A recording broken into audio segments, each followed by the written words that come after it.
নমস্কার বন্ধুরা, আর একটি নতুন ভিডিও নিয়ে হাজির হয়েছি।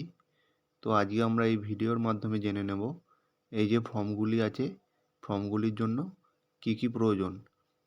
প্রথমেই আসবো ফর্ম নাম্বার 3-এ। যদি কোনো পরিবারে ডিজিটাল রেশন কার্ড না থাকে তাহলে সেই পরিবার এই ফর্ম নাম্বার 3-এ আবেদন করতে পারেন। এরপর আসবো ফর্ম নাম্বার 4-এ। ডিজিটাল রেশন কার্ড আছে এমন পরিবারের কোনো সদস্যের যদি ডিজিটাল রেশন কার্ড না হয়ে থাকে সেই পরিবার ফর্ম নাম্বার 4-এ আবেদন করতে পারেন।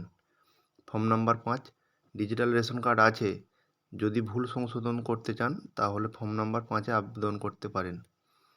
ফর্ম নাম্বার 6, যদি কোনো পরিবার রেশন দোকান অথবা কেরোসিন তেলের দোকান পরিবর্তন করতে চান তাহলে ফর্ম 6-এ আবেদন করতে পারেন। ফর্ম 7, ডিজিটাল রেশন কার্ডটি সারেন্ডার করার জন্য ফর্ম 7-এ আবেদন করতে পারেন। ফর্ম 8, RKSY 2 থেকে RKSY 1 কার্ডে পরিবর্তনের জন্য ফর্ম 8-এ আবেদন করতে পারেন। Form number 9, duplicate ration card পাওয়ার জন্য ফর্ম নাম্বার 9-এ আবেদন করতে পারেন। ফর্ম নাম্বার 10, ভর্তুকিহীন রেশন কার্ড পাওয়ার জন্য ফর্ম নাম্বার 10-এ আপনারা আবেদন করতে পারেন।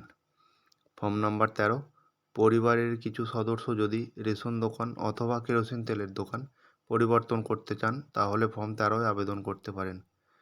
14 নম্বর ফর্ম, যদি কোনো ব্যক্তির নতুন পরিবারে রেশন কার্ড স্থানান্তর হয় তাহলে 14 নম্বর ফর্মে আবেদন করতে পারেন।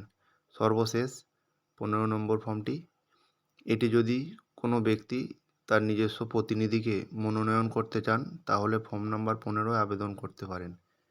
ভিডিওটি যদি ভালো লেগে থাকে তো চ্যানেলটিকে সাবস্ক্রাইব করে পাশে থাকা বেল আইকনে ক্লিক করবেন। ধন্যবাদ বন্ধুরা।